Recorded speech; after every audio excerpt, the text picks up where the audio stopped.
Doctor Divanshu Kumar, अध्यक्ष संस्कृत विभाग, नंदलाल सिंह महाविद्यालय, दाऊदपुर। प्रस्तुत है गीता के द्वितीय अध्याय का 63वां श्लोक। क्रोधात भक्ति सम्मोह, सम्मोहात स्मृति विभ्रम, स्मृति भ्रंशात बुद्धि नाशो, बुद्धि नाशात प्रणश्यति।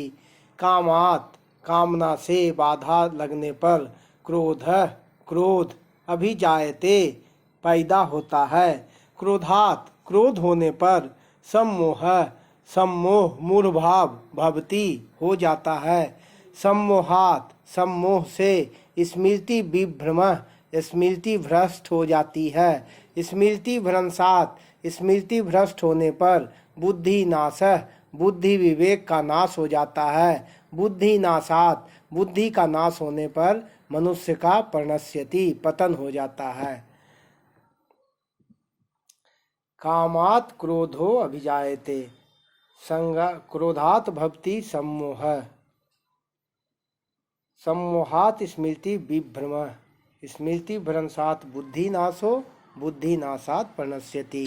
क्रोध से सम्मोह होता है, अर्थात मूर्छा छा जाती है। वास्तव में देखा जाए तो काम, क्रोध, लोभ और ममता, इन चारों से ही सम्मोह होता है। काम से जो सम्मोह होता है उसमें विवेक शक्ति ढक जाने से मनुष्य काम के वशीभूत होकर न करने लायक कार्य भी कर बैठता है। क्रोध से जो सम्मोह होता है उसमें मनुष्य अपने मित्रों तथा पूज्य जनों को भी उल्टी सीधी बातें कह बैठता है और न करने लायक बर्ताव भी कर बैठता है। लोभ से जो सम्मोह होता है उसमें मनुष्य को सत्य असत्य, धर्म अधर्म आदि का विचार नहीं रहता और वह कपट करके लोगों को ठग लेता है। ममता से जो सम्मोह होता है उसमें समभाव नहीं रहता बल्कि पक्षपात पैदा हो जाता है।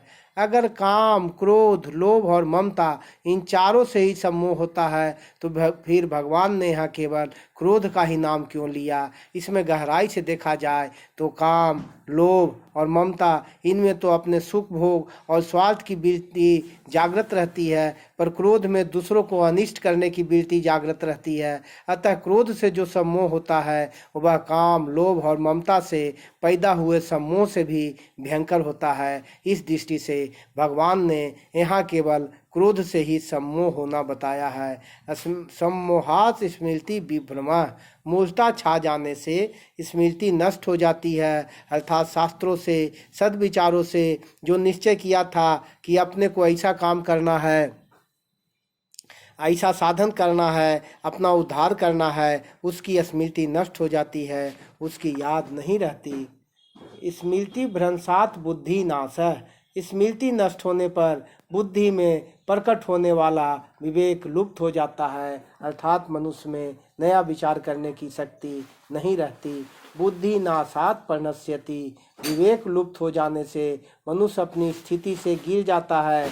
अतः इस पतन से बचने के लिए सभी साधकों को भगवान के परायण होने की बड़ी भारी आवश्यकता है। यहाँ विषयों का ध्यान करने मात्र से राग, राग से काम, काम से क्रोध, क्रोध से सम्मोह, सम्मोह से स्मृति नाश, स्मृति नाश से बुद्धि नाश और बुद्धि नाश से पतन, यह जो क्रम बताया है इसका विवेचन करने में तो देर लगती है, पर इन सभी वृत्तियों को पैदा होने में और उसमें मनुष्य का पतन होने में देरी नहीं लगती।